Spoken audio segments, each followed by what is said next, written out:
है चालुक्यों के साथ। कहते हैं कि उसके पिता अर्णोराज को चालुक्य शासक कुमार पाल के हाथों पराजित होना पड़ा था। जो चालुक्य शासक कुमार पाल था उसने क्या किया था कि अर्णोराज को पराजित किया था।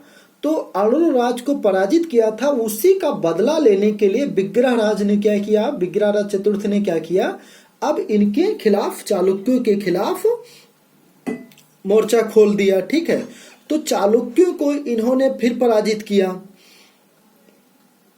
चालुक्यों को पराजित किया।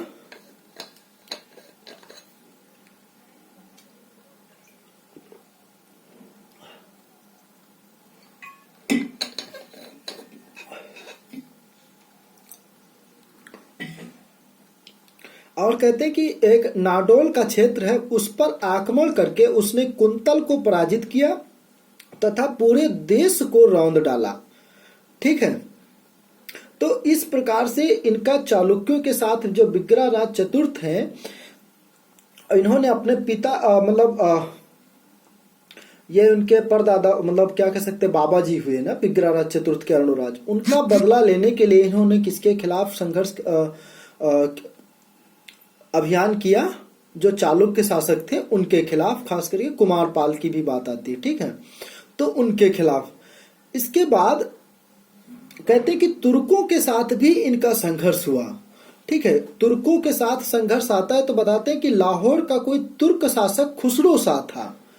लाहौर का कोई तुर्क शासक खुसरो शाह था, जिसने उसके राज्य पर आक्रमण किया तथा बघेरा तक आ गए थे वो लोग। जो खुसरो शाह था वो कोई बघेरा करके क्षेत्र है, वहां तक के आ गए थे। लेकिन विग्रहराज ने क्या किया, विग्रहराज ने क्या किया कि उनको अपने क्षेत्रों की तरफ बढ़ने नहीं दिया और उन्हें वापस लौटने पर, अपने देश वापस लौटने पर एक प्रकार से मजबूर कर दिया।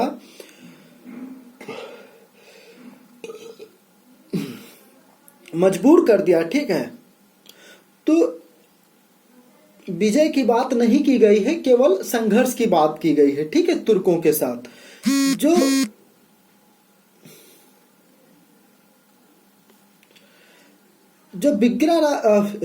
जो ललित विग्रह नाटक है, ठीक है, जो सोमदेव का जो ललित विग्रह नाटक है, उसमें कहा गया है कि विग्रहराज ने मित्रों, ब्राह्मणों, तीर्थों तथा देवालयों की, मतलब जो तीर्थ स्थान थे उनकी रक्षा के लिए तुर्कों से युद्ध किया। ठीक है, तुर्कों से युद्ध किया और मलेच्छों का नाश किया, अर्थात तुर्कों का नाश भी किया। ठीक है, तो ऐसा मतलब जो नाटक है ललित विग्रहराज, उसमें ये बात कही गई है। जो इनका साम्राज्य बताया गया है विग्रहराज चतुर्थ का, इसमें कहते हैं कि सतलज तथा यमुना नदियों के बीच स्थित पंजाब का एक बड़ा भाग, उत्तर पूर्व में उत्तरी गंगा घाटी का जो क्षेत्र था वह सब, और खास करके जो उत्तर भारत का क्षेत्र था वह पूरा इनके अंतर्गत आता था, विग्रहराज चतुर्थ के अंतर्गत। ठीक है, इन्होंने भी बड़ी बड़ी उपाधियां धारण की थी, जिसमें से परमेश्वर, परम भट्टारक, महाराज धीराज आदि प्रमुख हैं। ठीक है, तो विग्रहराज चतुर्थ ने भी महत्वपूर्ण उपाधियां धारण की थी, जिसमें परमेश्वर, परम भट्टारक, महाराज धीराज प्रमुख हैं। ठीक है, विग्रहराज जो चतुर्थ है, ये कहते हैं कि विद्वान भी था और विद्वानों का आश्रयदाता था, जिसमें कि मैंने बताया कि ललित जो विग्रहराज नाटक के लेखक हैं वो इनके दरबार में ही निवास करते थे। विग्रहराज चतुर्थ ने क्या किया कि कुछ महत्वपूर्ण और काम किए, जिसमें से इन्होंने अजमेर में एक सरस्वती मंदिर और विद्यालय का निर्माण करवाया। ठीक है, सरस्वती मंदिर का निर्माण करवाया।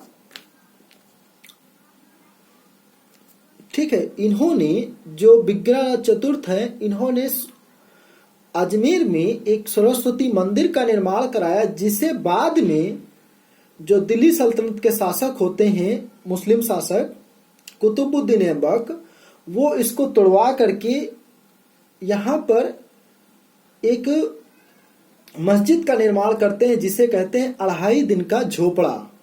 अढ़ाई दिन का झोपड़ा सुने हैं आप लोग नाम?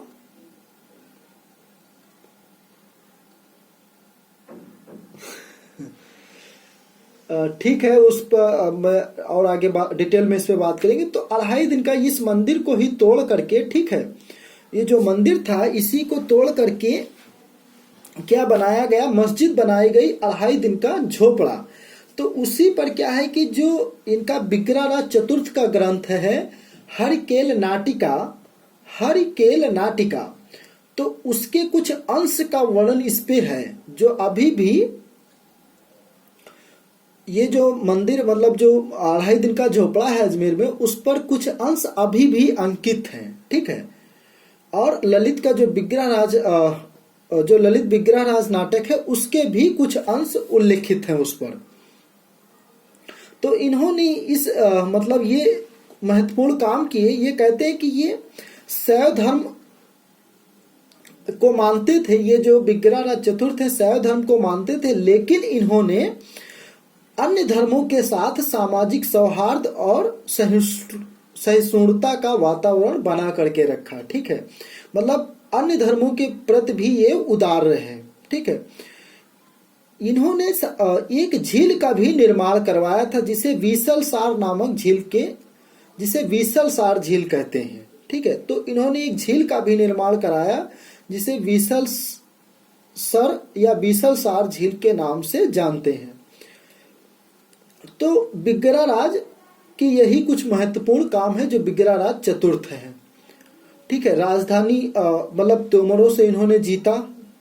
तो उस समय जो तोमर शासक का नाम मिलता है वो तंवर मिलता है, और उस समय जो दिल्ली का नाम मिलता है वो दिल्लिका या योगनीपुरा, ठीक है।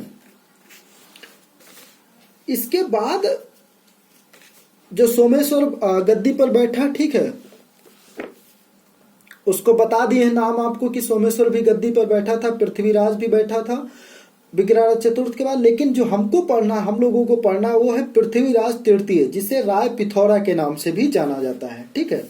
ये सोमेश्वर का पुत्र था।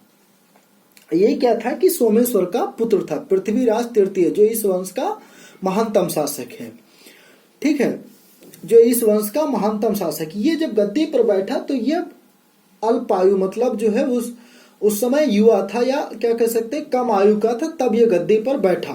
तो इसने भी क्या किया कि अपनी मां के संरक्षण में, इसने भी अपनी मां के संरक्षण में कुछ वर्षों तक शासन किया, ठीक है। कुछ समय तक इसने अपनी मां के संरक्षण में शासन किया और अपने मंत्रियों की सहायता, ठीक है, जिसमें एक मंत्री का नाम मिलता है कैम्बास, कहते हैं कि उसकी सहायता से ही इसने कुछ दिनों तक अपने शासन का संचालन किया, ठीक है। जो पृथ्वीराज तृतीय है, पृथ्वीराज तृतीय के विषय में कहा जाता है कि ये धनुर्विद्या में विशेष निपुणता हासिल किए हुए था, मतलब ये बहुत बड़ा धनुर्धारी भी था। जो पृथ्वीराज तृतीय है यह बहुत बड़ा धनुर्धारी था, ठीक है। इसको जो है इसके एक चाचा थे भुवनेक मल्ल, ऐसे पढ़ सकते हैं इसको, भुवनेक मल्ल। तो इसके ये चाचा थे। तो इन्होंने जब ये गद्दी पर बैठा था पृथ्वीराज तृतीय, तो इन्होंने भी इसको क्या किया था, सहायता दिया था शासन संभालने में। लेकिन होता क्या, देखिए बाद में अभी क्या होगा कि ये अपने चाचा नागा अर्जुन से संघर्ष करता है। ये होता क्या है कि जब ये गद्दी पर पृथ्वीराज तृतीय बैठता है, ठीक है, तो जो विग्रहराज चतुर्थ है उसके,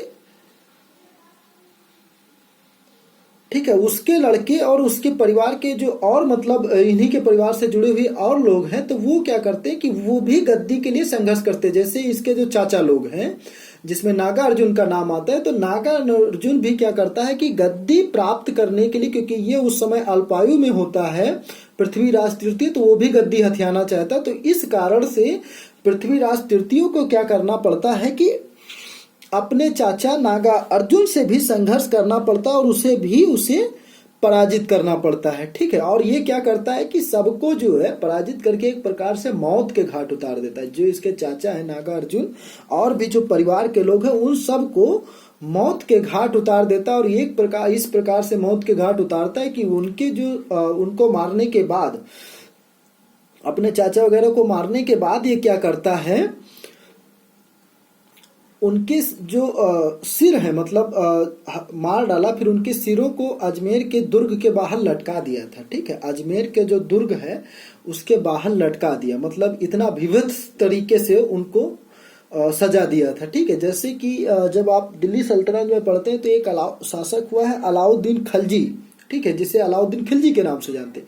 उसने क्या किया था कि जलालुद्दीन फिरोज खिलजी, मतलब जलालुद्दीन खिलजी जो संस्थापक है खिलजी वंश का, उसकी जब हत्या उसने किया था कड़ा में, आपका इलाहाबाद के पास एक इलाका पड़ता है कड़ा, तो वहां पर बुला के जब हत्या किया था, तो हत्या करने के बाद क्या किया था अलाउद्दीन खिलजी ने, उसके सिर को, जलालुद्दीन खिलजी के सिर को अपने भाले की नोक पर टांग करके पूरे मतलब वहां के क्षेत्रों में घुमा घुमा करके दिखाया था, इस तरीके से भय पैदा किया था, ठीक। तो शायद इसीलिए इन्होंने क्या किया कि परिवार के लोगों को मार दिया, अपने परिवार के लोगों को, फिर उसके बाद उनके जो लोग इनके खिलाफ थे पृथ्वीराज तृतीय के, उनको मारा, उनको दबाया, और मारने के बाद उनके सिरों को क्या किया कि भय पैदा करने के लिए, एक डर पैदा करने के लिए बहुत ज्यादा, कि ताकि कोई आगे से फिर विद्रोह न करे, तो उन्होंने सिर को क्या किया कि हाँ ठीक है, तो उसको टांग दिया, उसको क्या किया अजमेर के दुर्ग पे टांग दिया। बलबन ने भी इस प्रकार के काम किए थे, ठीक है। तो ये इनका अपने चाचा से भी संघर्ष हुआ। फिर उसके बाद इनका आता है चंदेल शासकों के साथ संघर्ष। तो जो चंदेल शासक, अंतिम जो शासक महत्वपूर्ण आते हैं जिनका नाम मिलता है परमिरदेव, ठीक है, परमिरदेव। तो जो शासक का नाम आता है, तो उनको भी इन्होंने क्या किया कि पराजित किया।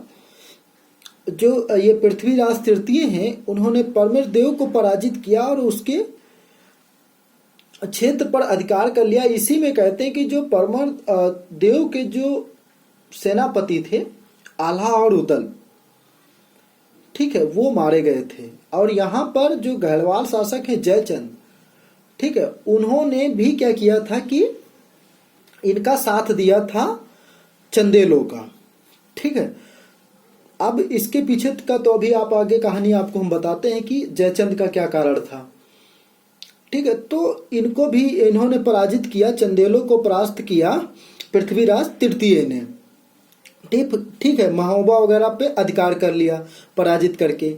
इसके बाद कहते हैं कि जो गुजरात के चालुक्य शासक थे, जो गुजरात के चालुक्य शासक थे, उनके साथ भी इनका संघर्ष हुआ और उनको बताते हैं कि मार डाला था। मतलब पृथ्वीराज तृतीय ने जो चालुक्य शासक भीम था उसकी हत्या कर दी थी, और था मार डाला था पराजित करके। अब इसके पीछे एक लंबी कहानी है, ठीक है, जो चालुक्यों के साथ संघर्ष का, इसका भी एक लंबी कहानी है। कहते हैं कि पृथ्वीराज के चाचा कान्हा देव ने भीमदेव के चाचा सारंग देव के 7 पुत्रों को उस समय मार डाला जब वे चहमान दरबार में टिके हुए थे। इस पर भीम अत्यंत क्रोधित हुआ और उसने क्या किया कि जो पृथ्वीराज तृतीय का पिता सोमेश्वर था उसकी हत्या कर दी। तो उसी हत्या का बदला लेने के लिए पृथ्वीराज तृतीय ने क्या किया कि भीम को पराजित किया और उसकी हत्या कर दी, ठीक है। तो हालांकि ये पृथ्वीराज विजय और अलग अलग ग्रंथों में अलग तरीके से मिलता है। कोई कहता है कि उसकी हत्या कर दी, कोई कहता है कि उसकी स्वाभाविक मृत्यु हुई, ठीक है। तो यही ध्यान रखिए कि गुजरात के जो चालुक्य शासक थे उनके साथ भी इनका संघर्ष हुआ, पृथ्वीराज तृतीय का।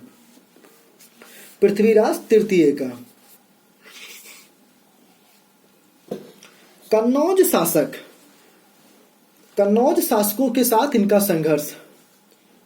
कन्नौज शासक, अब देखिए कन्नौज शासकों के साथ जो इनका संघर्ष है उसमें क्या है कि इनका भी कुछ पैतृक मैटर है, मतलब पैतृक कारण भी है।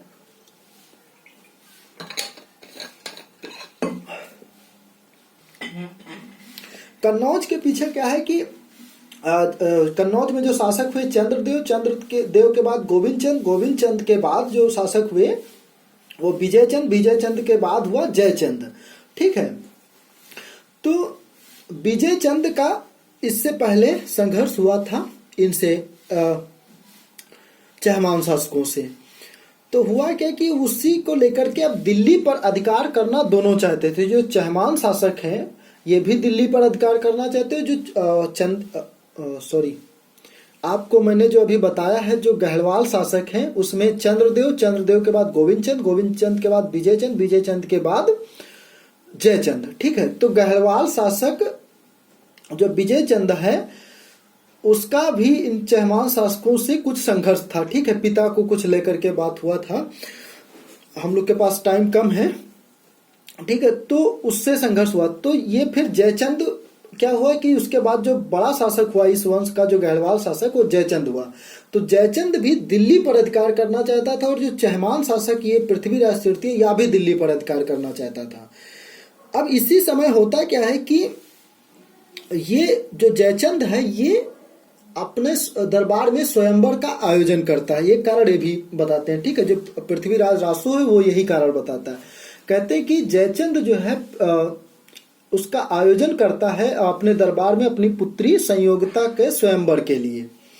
तो अपनी जयचंद क्या करता है, अपनी पुत्री संयोगिता के स्वयंवर का आयोजन करता है अपने दरबार में। लेकिन उसमें क्या करता है, इसको पृथ्वीराज तृतीय को आमंत्रित नहीं करता है। ठीक है, आमंत्रित नहीं करता है। कहते हैं कि वो जो संयोगिता थी वह इसकी वीरगाथा के सुन करके या किसी भी प्रकार से वो इससे प्रेम भी करती थी। तो जब दरबार में आमंत्रित नहीं करता है जयचंद पृथ्वीराज तृतीय को, अर्थात पृथ्वीराज चौहान को, तो इसको सूचना मिलती है पृथ्वीराज तृतीय को। तो ये पहुंच जाता है उनके मतलब भेष बदल करके पृथ्वीराज चौहान। होता क्या है कि वहां जब दरबार मतलब जहां पर स्वयंवर लगा होता है वहां पर पृथ्वीराज की मूर्ति बनवा करके लगाई गई है द्वारपाल के रूप में। ठीक है, कि बहुत ही मतलब निम्न दिखाने के लिए, नीचा दिखाने के लिए द्वारपाल के रूप में। जब स्वयंवर चल रहा होता है तो उसी समय संयोगिता क्या करती कि जो वरमाला होती, जो माला होती है जिसे पहनाना था, ठीक है, स्वयंवर के लिए, वो ला करके पृथ्वीराज तृतीय की मूर्ति में पहना देती है। ठीक है, उसी को उसी समय क्या होता है कि ये पृथ्वीराज तृतीय उसका अपहरण कर लेते हैं। ठीक है, संयोगिता का। तो ये एक कारण भी इनके साथ संघर्ष का बनता है। तो ये दो कारण, इसी कारण से शायद कहते हैं कि जो जयचंद था उसने जो है मोहम्मद गौरी को आमंत्रित किया और उसका साथ भी दिया था। ठीक है, तो ये कन्नौज के साथ गहलवालों के साथ इनका संघर्ष होता है। इसके बाद जो आता है वो गौरी के साथ संघर्ष। ठीक है, आप लोग टाइम होगा तो रुके रहिएगा, 5 मिनट में हम कंप्लीट कर देंगे क्लास।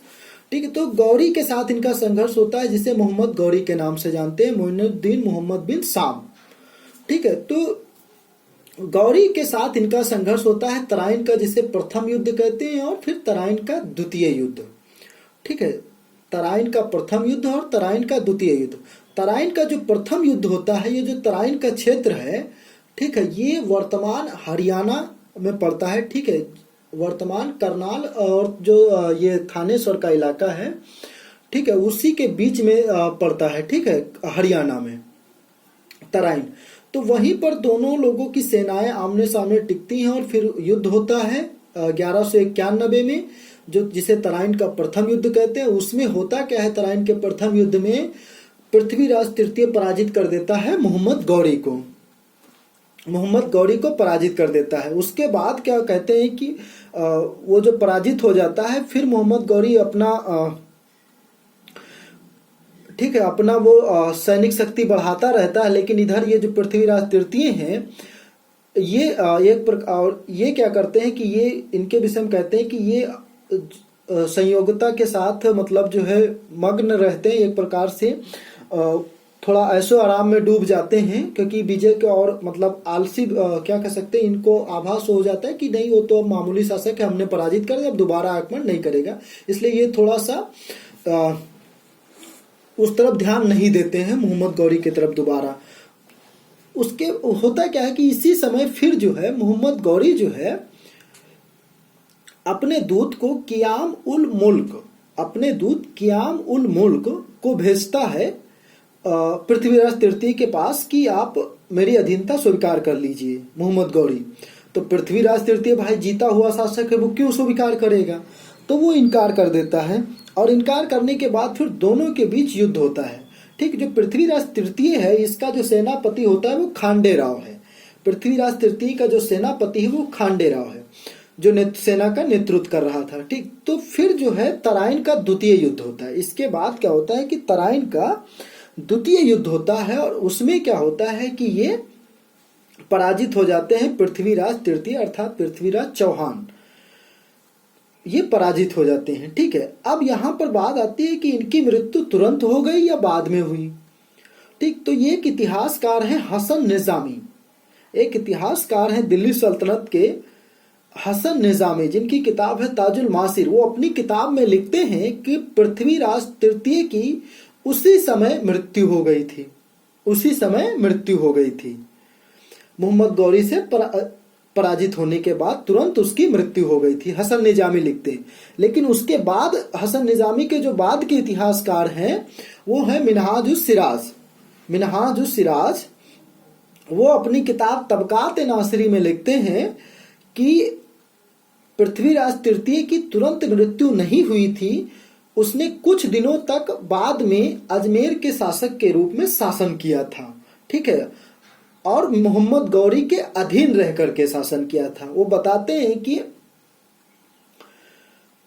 उसने जो सिक्का चलाया उस पे नाम मिलता है। ठीक है, क्योंकि वो बता रहे हैं कि इस पृथ्वीराज तृतीय ने जो सिक्का चले, ठीक है, उस समय मोहम्मद गौरी ने जो सिक्का चलाया एक लक्ष्मी आकृति का, उस पे भी इनका नाम मिलता है पृथ्वीराज तृतीय का। और ये इन्होंने सिक्का चलाया, ठीक है, जो पृथ्वीराज तृतीय ने जो सिक्का चलाया या उनके जो सिक्के मिल रहे हैं उस पे कह रहे हैं कि नाम मिलता है दोनों शासकों का। तो इससे जाहिर होता है, मिनहाजुस सिराज इसी बात को कोट करते हुए कि इससे जाहिर होता है कि उसने बाद में कुछ दिनों तक उसके अधीन रह करके शासन किया था। ठीक है, इसके बाद और वो बताते हैं कि गोविंद राज ने भी शासन किया। ठीक है, जो बाद में नाम की बात आती है वो गोविंद राज के नाम की बात आती है। इनके जो इन्होंने भी विद्वानों को प्राश्रय दिया था, जिसमें से बहुत से विद्वानों के नाम आते हैं, जिसमें से चंद बरदाई को मैंने पहले ही बता दिया था, वागीसर हैं, जनार्दन हैं, विद्यापति हैं, गौड़ हैं, पृथ्वी भट्ट आदि विद्वान भी इनके दरबार में थे पृथ्वीराज तृतीय के। तो इस प्रकार से ये आपकी क्लास कंप्लीट होती है। ठीक है, जिसमें हमने चहमान राजवंश के इतिहास को जाना, ठीक है, और समझा। अब यदि इसके पास बाद कोई आपके प्रश्न है तो आप उनको पूछ सकते हैं।